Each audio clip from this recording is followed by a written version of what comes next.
Welcome back to another episode of Tablemon History. So we left off where I barely qualified to the 2007 Pokemon World Championships in Kona, Hawaii, off of a league challenge, right? Or a Battle Roads tournament, but off of a league challenge. So it was a very exciting time for me. I was definitely very happy to have qualified for the World Championships. Being in such a prestigious place, like when you said, "Oh, I'm going to Hawaii. I want a trip to Hawaii." Obviously, that that sounds impressive, right? Now, so fun fact before I go into the tournament, I won a paid trip to the World Championship. My friend Miguel won a paid trip to the World Championship. He's one of my best friends from Mexico who plays the Pokemon trading card game as well to this day as well. Diego Casiraga, the 2017 World Champion, and a good friend of mine from Argentina, won a paid trip to Worlds that year. And another friend who has stopped playing he stopped playing 5, 6, maybe more years ago, Agustin, he won a paid trip to Worlds, right? So what we ended up doing, who was it? Agustin and Sebastian. So a group of, who was the fourth one? Sebastian. It was Sebastian, sorry, not Agustin. So a group of four of us, right? 4 friends who play Pokemon. We each won a 4 days and 3 nights paid hotel stay and flight to Hawaii. So when we were discussing and talking about Worlds and whatnot, what we decided to do was ask Pokemon to, instead of get 4 separate rooms, one for each of us, right? For 3 nights each, we told Pokemon, hey, can you combine all 4 of us in a single room for 12 nights in Hawaii? And Pokemon was okay with that. I reckon the cost might have even been cheaper, right, for them, because the rooms accommodated 4 people anyways, and the days before and after were probably cheaper than the very same days of the event. So they agreed, and what ended up happening was I stayed basically 2 weeks in Hawaii. Now, Kona is not the most fun island for an 18-year-old back then. I've never been a big party person or anything, but I did want to get to know a little bit more. But Kona is basically it's that hotel. It's beautiful hotel. It has a lagoon, but that's pretty much it, right? And unless you bring a lot of money to travel by helicopter to see a volcano and rent a car and whatnot, it's really hard to do much, right? It's not very budget friendly. And when I was 18, I definitely needed to make my trips budget friendly. So I ended up spending a lot of time in the hotel doing nothing. In my boredom one day, I slipped in one of the water slides and I actually cracked my head open. I still have this scar, right? And that scar will stay with me forever, I imagine. I have a scar in the back of my head. I actually played the World Championships with stitches on my head because of how bad I hit myself in one of the water slides. I slipped, cracked open my head. There was blood everywhere. It was pretty nasty, and it wasn't a bad injury, but it was just very graphic, if you will, because there was a lot of blood, because there's a lot of blood growing through the head all the time, right? So anyways, that's just a fun fact not a lot of people know. But if you were there, or if you know someone there and you were asking, why was Pablo wearing some crazy weird stuff on his head? It's because I had stitches and I needed to protect them mostly so that the injury wouldn't get infected. Anyways, in the lead up to the tournament, Absol Evolutions was doing really well internationally. Or Absol in general, Absol EX based decks were doing really well, and there was Mullock, and there was this the metagame was all over the place. It was crazy. Diamond and Pearl had just been released as well a few months ago before Worlds, so there was a lot going on, a lot of threats, and the one common theme, however, of this particular metagame is that, number one, there was barely any ghost, right? The only way to ghost up a Pokemon from the bench to the active was either Pokemon Reversal, Pokemon Reversal, right, which no one played basically, and Umbreon EX, okay? Umbreon EX had the ability, just like Lycanroc GX, just like Luxray GL, just like the upcoming Umbreon VMAX, which when you evolve Eevee into Umbreon EX, or now in a couple of weeks Umbreon V into Umbreon VMAX, you get to choose an opponent's bench Pokemon, promote it, and attack into it, right? So boss's orders effect essentially. So it was not a very common strategy back then.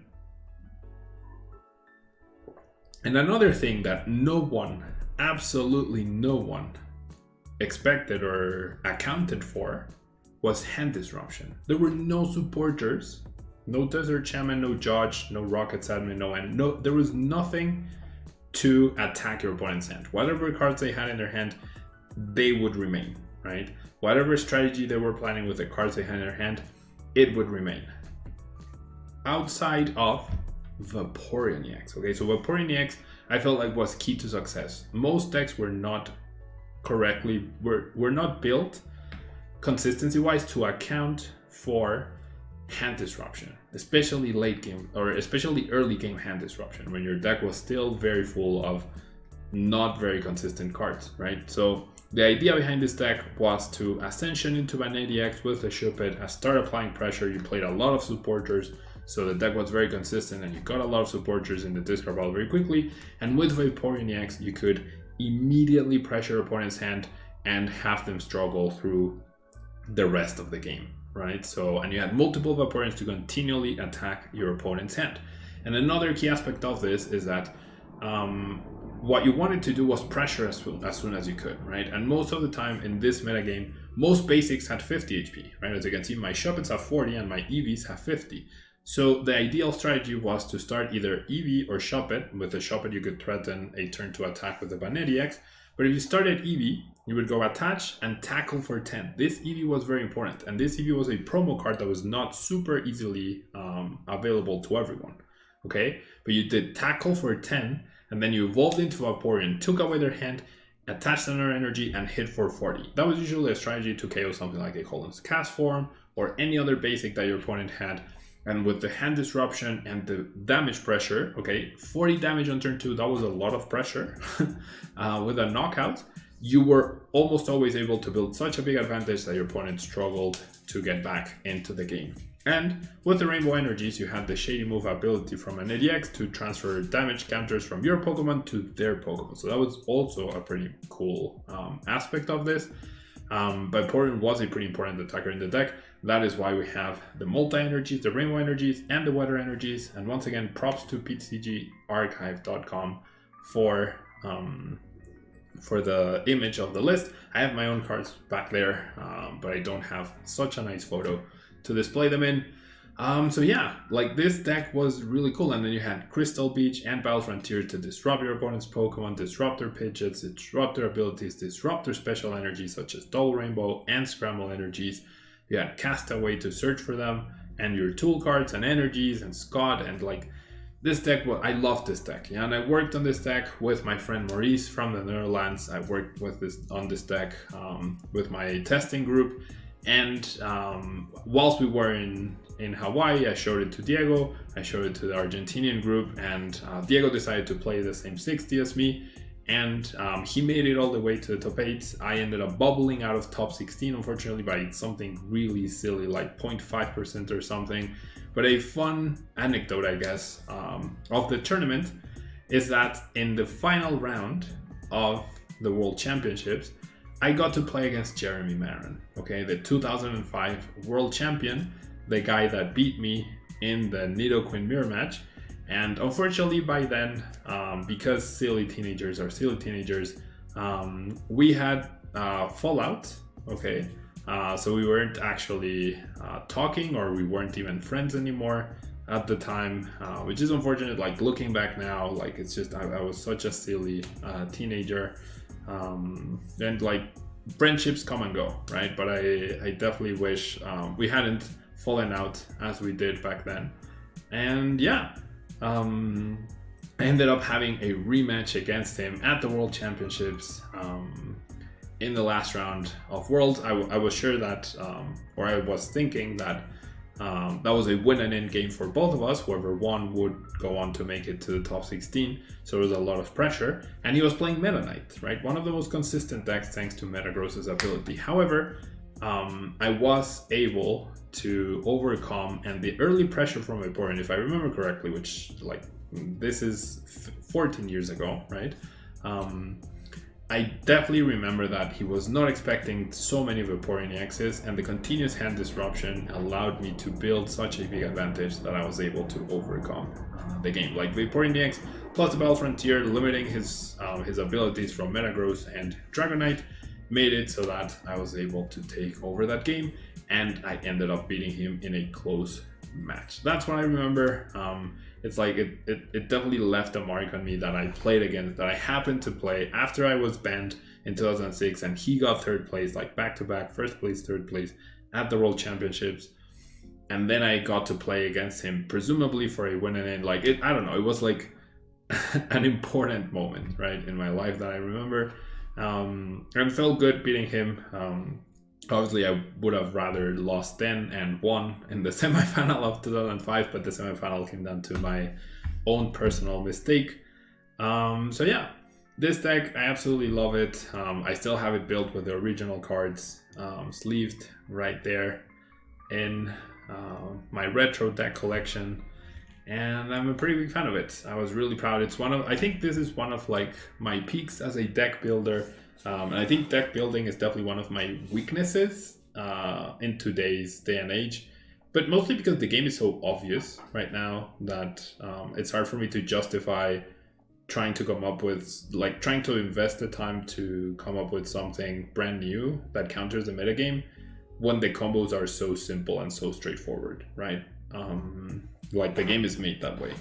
But I don't know, I definitely enjoyed playing this deck, and the game back then was just so amazing, so amazing. I wish all of the new players that have come into the game within the last 2 years or so could experiment all their formats. Like, if you have PTCGO, I would definitely recommend you try and find games for 2016, 2017, 2018 format. Like, those are some of the peak years, and these, like 2007, these are also peak years.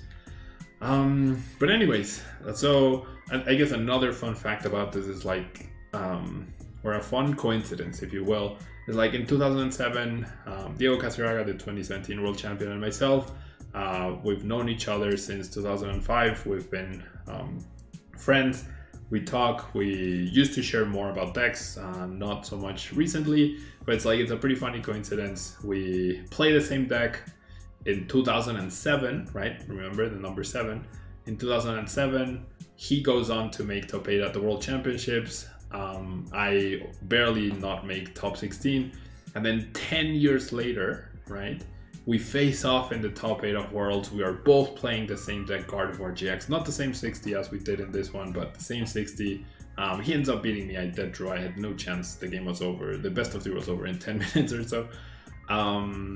I don't know. It's a funny coincidence, right? What are the odds that 10 years later you play against the same person who you shared a hotel room, you share decks with, you played the same deck 10 years ago, you were playing essentially the same 55, 56 cards 10 years later. I don't know, right? I don't know. It's just some funny things that you take note of, right? And I've played so much Pokemon in all my life that it's hard for me to remember specific games. This happens to me a lot. Like, a lot of people might come up to me and tell me, oh yeah, we played 2 years ago, blah blah, and you did this and I did that and blah blah, and I'm like, well, I believe you, but I play so much that it's hard for me to pinpoint some games. But there are definitely some that I 100% remember, and the 2017 top 8 match I will definitely always remember. The 2005 semifinal I will always remember. My win and in, or my round 7 at the World Championships in 2007, I will always remember. And there will be more games that we will comment on and look over in future Tale 1 History episodes. Thanks so much for tuning in. Thanks so much for hearing me ramble over this past 15 minutes or so. Really appreciate it. Let me know if you enjoyed the Tale 1 History episodes. I do plan on continuing them. And as you saw today, this is a bonus video aside from the standard video in the morning. And I'll catch you in the next video. Bye-bye.